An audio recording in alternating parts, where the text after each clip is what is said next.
Баршаңызға қайырлы күн. Бағбан ханымның өсімдіктер әлемі каналына қош келдіңіздер. Қазір маусым айының 23-і, жаздың бірінші айы бітіп жатыр.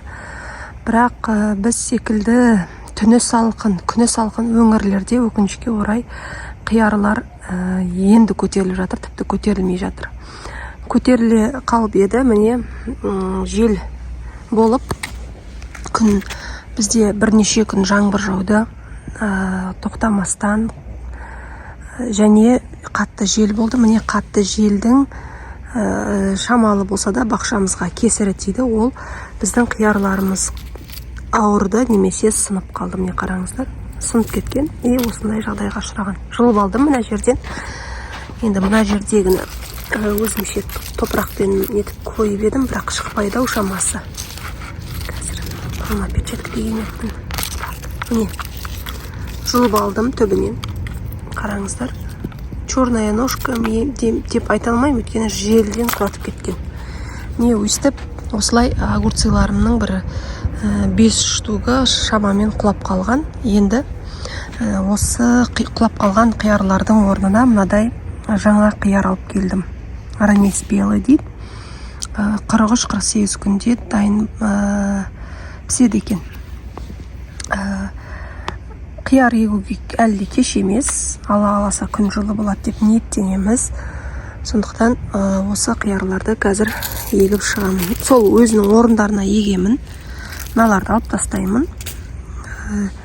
Мысалға, дәл осы жерде қияр шыққан болса, мына тамшылатып суарған орынға егіп шығатын боламын.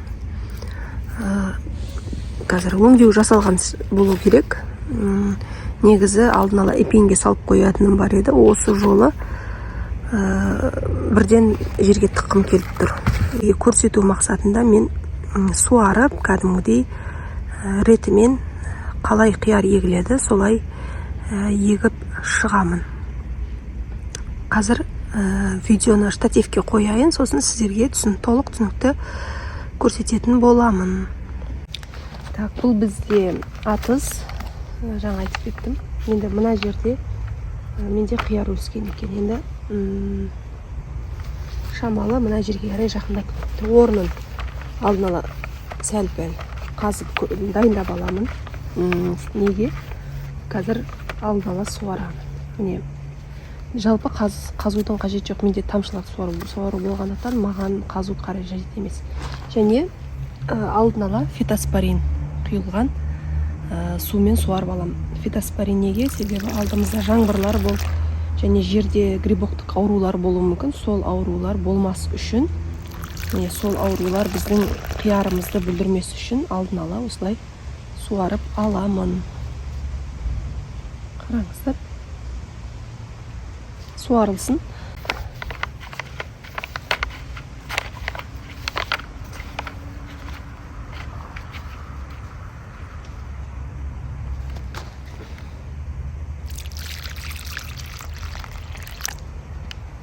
Алдын ала суарып алған жерімізге енді қиярымызды егеміз.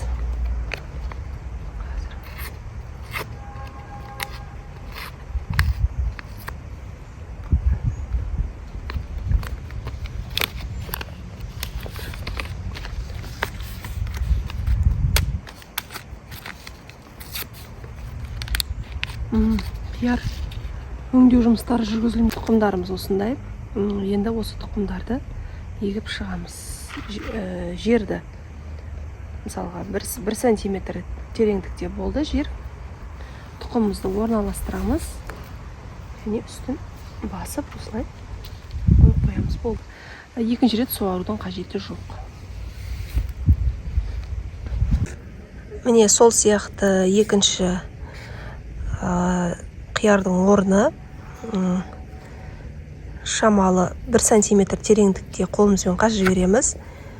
Және тұқымымызды орналастырамыз да үстін бесолай топырақпен, балшықпен жауып жібереміз.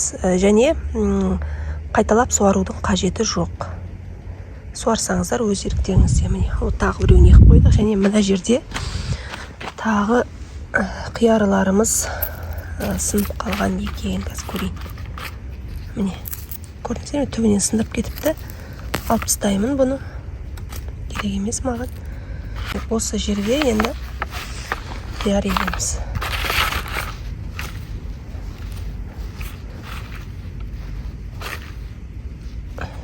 Міне.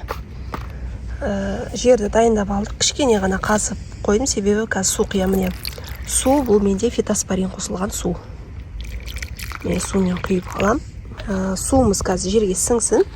Сосын қиярымыздың тұқымын алып, сол жерге егетін боламыз. Сияқты мына жерде құлап, 2 қияр құлап қалыпты. Алып тастайын бұл қиярды.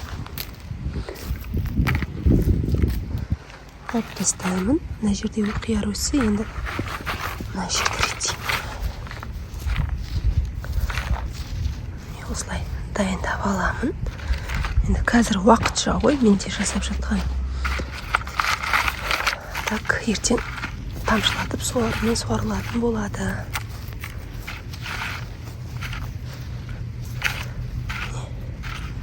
Қазір осы жерге тоже бірімізге фитоспоринімізді құямыз. Мына жерге де құямыз. Жерге кішкене тесіп аламын қолмен, қараңыздар. Және тұқымымды алып саламын. Үстін шамалы басып қоямын. Қосымша суарудың қажеті жоқ. Қияр егу қиын емес. Егер қиярларыңыз сынып қалып жатса, ешқандай өкінбеңіздер. Ең маңыздысы қиярды алған кезде тез пісетін қиярды алып егіп қойсаңыздар болады. Енді мыналардан кештеу піседі, бірақ бұйырса болады, қияр болады.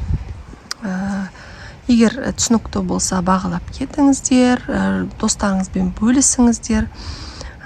Пайдалы болса, комментарий жазып қалдырыңыздар. Рахмет, сау болыңыздар.